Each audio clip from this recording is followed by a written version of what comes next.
संप्रदायच गुरुनिष्ठ आहे. या संप्रदायाची रचना पाया हा गुरुतत्वावरच अवलंबून आहे. म्हणून ज्ञानोबारायांनी आपले गुरु श्री गुरु निवृत्तीनाथ यांच्याकडून बोध घेत त्या संप्रदायाला आकार दिला. त्याच्या आधी संप्रदाय नव्हता का? होता. मग तसं पाहायला गेलं तर एक गोष्ट लक्षात ठेवा, आजच्या दिवसाला भानुदास महाराजांच्या पणजोबांची म्हणजे भानुदासाच्या कोळी महाविष्णूचा अवतार म्हणजे एकनाथ महाराजांच्या आजोबांचा आजचा दिवस म्हणून ह्या आजच्या दिवसाला भानुदास चतुर्दशी सुद्धा म्हणतात. लक्षात ठेवा. म्हणजे खरं तर हा साक्षात पांडुरंग परमात्मा ज्या महात्म्याच्या येण्यानं, तो इतिहास सगळ्याला माहिती आहे. आपल्याला त्यातमध्ये जास्त सांगण्याची आवश्यकता नाही का? तर जेव्हा हा पांडुरंग परमात्मा ज्या महात्म्याने पंढरपुरात पुन्हा प्रस्थापित केला ते, आणि त्यांची ही समाधी पांडुरंगाच्या जवळ आहे. बरं, कुठं तुम्ही गरुड खांबापासून उजव्या हातानं देवाकडे जायला लागतात. त्यावेळेस अलीकडे 2 समाध्या आहेत. त्यात एक भानुदास महाराजांची आहे. आणि आता बघा गंमत काही असते, लोक किती अंधश्रद्धा विश्वास ठेवतात. तिथं एक तुकाराम महाराजांचं नाव जुन्या शिलालेखात तुकाराम एवढंच होतं. तर काही लोकांनी त्याला काय समजले माहिती आहे का? तुकाराम महाराजांची समाधी. अरे मूर्खानो, तुकाराम महाराजांची जर समाधी असेल तर वैकुंठ गमन कसं धरणार मग? हा, त्यावेळेस असं सांगितलं जायचं. आपले अनिल काका बडवे किंवा त्यांच्या काळात तुकाराम महाराज अंमळनेरकर म्हणून, म्हणजे आत्ताचे जे महाराज आहेत त्यांच्या कुलातील ते महाराज होते. त्यांनी त्या समाधीची काय म्हणतात त्याला, पुन्हा जीर्णोद्धार केला महाराज.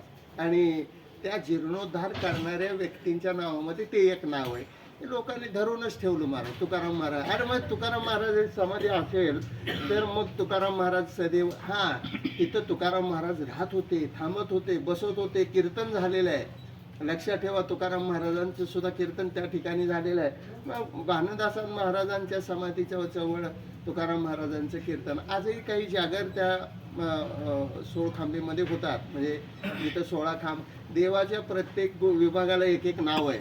लक्षात असू द्या. पण तिथं तुकाराम महाराजांचं कीर्तन व्हायचं. त्याच बाजूला भानुदास महाराजांची ही समाधी पण आहे. महाराज पूर्वापासून भानुदास म्हणजे एकनाथ महाराजांचे वंशज सगळे अगदी त्या स्थळावर पूजा करून जागर करून, आता कालानुरूप बदल केला. फक्त माणसांची किंवा वेळेची मर्यादा आली.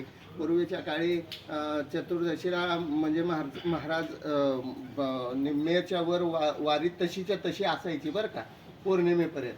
आणि ते बघा आज ते काय सांगितलं, 32 लाख 35 लाख वारकरी आले.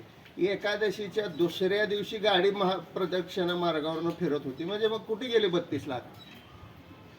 जे आले होते ते आता लगेच उडून चाललेत महाराज. हे काय झाले, माणसं स्थिरावत नाही, चंचल भक्ती घडायला लागली. असो, पण ह्या तिथीला महत्व आहे महाराज. म्हणून पंढरपुरात आल्यानंतर केवळ देवाला जाऊ नका. देवाच्या मंदिरामध्ये अनेक परिवार देवता आहेत. व्यंकटेशाचे मंदिर आहे, राई रखुमाईचं मंदिरच्या रुक्मिणीच्या शेजारी आहे. कधीतरी माझं एक ऐका, पांडुरंगाला जाऊच नका एक दिवस नुसतं मंदिर बघायला जावं. अनेक आमच्या हिचं काय नाव, झाड लावलेलं कानोपात्रेचं झाड होतं महाराज. फार सुंदर पिवळी पिवळी फुलं येत होती त्याला. आता भ्रष्टाचार वाढला की ती म्हणली नकोच राहिला मला, ती सुद्धा लुप्त झाली महाराज. म्हणजे पण ते ठिकाण अजून तसंच आहे. मारुती राय आहेत. मग पलीकडे बाजीराव पडसाळी म्हणून एक ठिकाण आहे. तिथं पूर्वीचे काळी कार्यक्रम व्हायचे. सगळे कार्यक्रम पूर्वीच्या काळी तिथं व्हायचे. अशी बाजीराव पडसाळी मुळात नामदेव मंदिरापासून सुरुवात आहे. नामदेव मंदिर आपलं नामदेव पायरी मुळात नामदेव पायरीच्या अलीकडपासून